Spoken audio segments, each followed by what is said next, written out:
আসসালামু আলাইকুম এভরিওয়ান, কেমন আছেন? আশা করি আল্লাহর রহমতে ভালো আছেন। আলহামদুলিল্লাহ, আপনাদের দোয়া আমি খুব ভালো আছি। তো আজকে খুব মজার একটা মাছ রান্না করবো। এটা হলো কই মাছ, ছোট ছোট কই মাছ। গ্রামের বাড়ি থেকে আমার বড় বোনে নিয়ে আসছে, তাই রান্না করবো আজকে। তো এই ছোটো মাছগুলো একদম ডাইরেক্ট কাঁচা রান্না করলে একটু কাটা কাটা লাগবে, তাই একটু ভেজে রান্না করব। তো আমি এখানে ভাজার জন্য একটু হলুদ দিয়ে দিলাম আর একটু লবণ দিলাম। এখন আমি ভেজে ফেলবো। তো মাছটা ভাজার জন্য আমি এখন দিয়ে দিই, একটা ফ্রাই প্যান বসাই দিলাম পাশে। ফ্রাই প্যানে একটা তেলও দিয়ে দিলাম, তেলটা গরম হয়ে গেছে। এখন দিয়ে দিচ্ছি মাছটা, কয়েকটা একসাথে দেওয়া যাবে।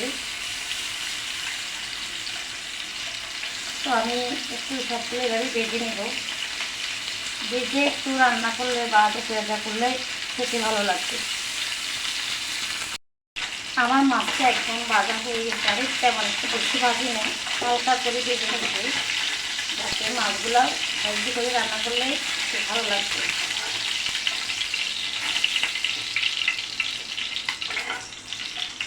এরপরে দিয়ে দিচ্ছি এই তেলের উপরে, মাছের ভাজার তেলের পরে দিয়ে দিচ্ছি 1 কাপের একটু বেশি পেঁয়াজ। পেঁয়াজগুলো একটু নরম হোক। 4-5টা আমি কাঁচামরিচ দিয়ে দিচ্ছি ছোটো ছোটো সাইজের। আদা চামচ, 4 চামচ আদা চামচ দিয়ে দিলাম আদা বাটা। রসুন বাটা দিয়ে দিলাম আদা একটু বেশি। এগুলো দিয়ে একটু ভেজে নেব। আমি আজকে একটু মোটা মোটা করে দিয়েছি, কারণ দেখতে ভালো লাগবে, খেতেও খুব মজা লাগবে।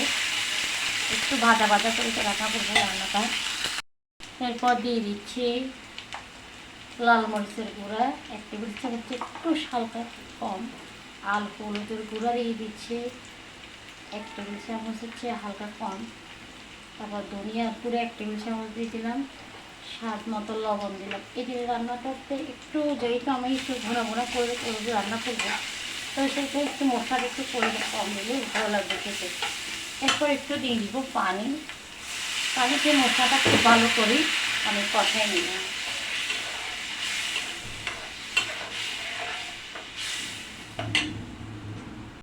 মশলাটা আমি পানিটা কষাই গেছে, এরপর আর একটু পানি দিলাম এখন। তো পানিটা দিয়ে আরও কিছুক্ষণ কষাই নেব। আমি স্লাইস করে টমেটো কেটে নিয়েছি, টমেটোগুলোও দিয়ে দিচ্ছি। আমার এই রান্নাটা খুবই পছন্দের খাবার, মানে আমার কাছে ঝোলের ভিতরে তেমন একটা খেতে ইচ্ছা করে না। আপনাদের ভাইয়ার খুবই পছন্দ, আপনাদের ভাইয়ার কিংবা আমার বাচ্চাদের লাগে ঝোল, তাই করে। কিন্তু আমি বেশিরভাগই শুকনো খাবার, মানে যেটা বোনা, খেতে খুবই পছন্দ করি।